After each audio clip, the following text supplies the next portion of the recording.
संविधान की कॉपी दिखाई थी, उसको लेकर के बीजेपी ने शिकायत करी है कि वो उसका कहना है कि संविधान की कॉपी का अपमान किया है, ऐसा बीजेपी ने शिकायत किया चुनाव आयोग को। क्या हाथ में लेना और ये कहना है कि इसकी रक्षा करना है संविधान की, ये अपमान है कि उस संविधान की शपथ है कि जिसकी रक्षा करने की बात कह रही है। 75 साल की आज़ादी के बाद देश में बहस है लोकतंत्र बचाने की, आरक्षण बचाने की, संविधान बचाने की, वोट के अधिकार को बचाने की, ये फ्रीडम मीडिया का ये बना रहे, इसको बचाने की बहस है देश में। अगर देश का आम नागरिक ये सोचता है कि मेरे मौलिक अधिकार खतरे में आ गए, राजनीतिक अधिकार खतरे में आ गए, देश का आम नागरिक ये सोचने लगा कि हमारा आरक्षण खतरे में आ गया, बाबा साहब अंबेडकर का अपमान हो रहा है, बीजेपी इससे बच नहीं सकती है, अपना मुंह नहीं छुपा सकती है। अनंत हेगड़े हैं, जो अरुण गोविल जो भारतीय जनता पार्टी के प्रत्याशी हैं, ऐसे कई तमाम सैकड़ों लोगों ने संविधान को बदलने की बात कही है। वो बीजेपी के हैं और बीजेपी में है, बीजेपी के प्रत्याशी हैं।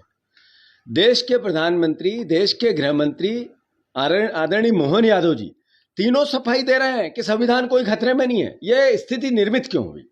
ये इसलिए हुई, आरक्षण खतरे में है देशवासियों। क्यों?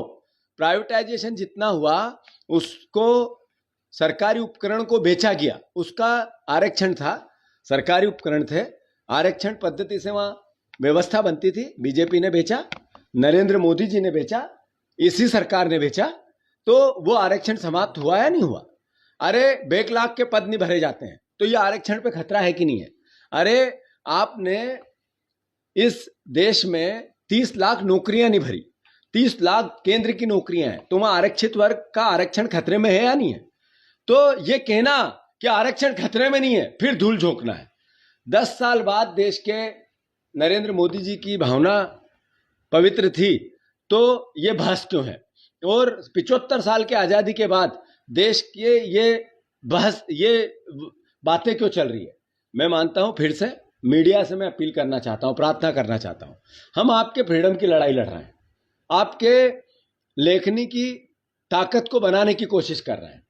मीडिया हाउसेस की अपनी मजबूरियां हो सकती है, सरकार से उनके संबंध होते हैं, आर्थिक हित होते हैं, हो सकता है, मैं उसको क्रिटिसिज्म नहीं करता, पर मैं अनुरोध करता हूं कि जागो, जागो आप। एक दिन कहीं चाइना की मीडिया नहीं बन जाए, सरकारी मीडिया, तो आपका क्या होगा? जैसे हमारे अधिकार जा रहे हैं, मौलिक अधिकार जा रहे हैं, आरक्षण जा रहा है, राजनीतिक लोकतांत्रिक अधिकारों का हनन हो रहा है, वैसे मीडिया के अधिकार पे भी प्रहार है। तो मेरा आप सबसे अनुरोध है, इस अभियान में आप भी शांत हो। प्रधानमंत्री कह रहे हैं जब तक वो जिंदा है, जब तक मुसलमानों धर्म के आधार पर आरक्षण नहीं हो सकता है। प्रधानमंत्री जी के पास 10 साल में बताने के लिए कोई सकारात्मक पहलू नहीं है। उनके पास मंगलसूत्र है, नफरत है, घृणा है, बंटवारा है, जातिगत और धार्मिक बातें करके वोट लेने की पहल है। कभी 10 साल पहले वो कहते थे सबका साथ, सबका विकास, सबका विश्वास। क्या भूल गए वो नारा? वो भूल गए कि पूरा भारत मेरा परिवार है, 140 करोड़ लोग मोदी परिवार। भूल गए ये बात?